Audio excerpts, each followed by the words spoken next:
காந்தியடிகளின் ஆரம்பகால இயக்கங்கள். சம்பரான் இயக்கம் 1917.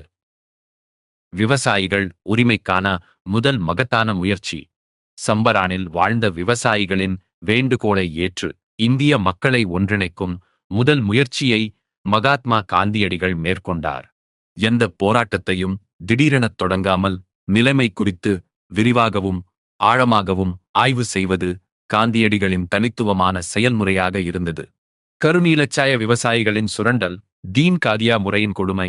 பீகாரின் சம்பரான் மாவட்டத்தில் கருநீலச்சாய விவசாயிகள் ஐரோப்பிய வர்த்தகர்களால் கடுமையாக ஏமாற்றப்பட்டனர். விவசாயிகள் வைத்திருந்த நிலத்தில் 3/20 பங்கு நிலத்தில் கட்டாயமாக கருநீலச்சாயத்தை விளைவிக்க வேண்டிய நிலை இருந்தது. இந்த சுரண்டல் முறை தீன் காதியா முறை என்று அழைக்கப்பட்டது.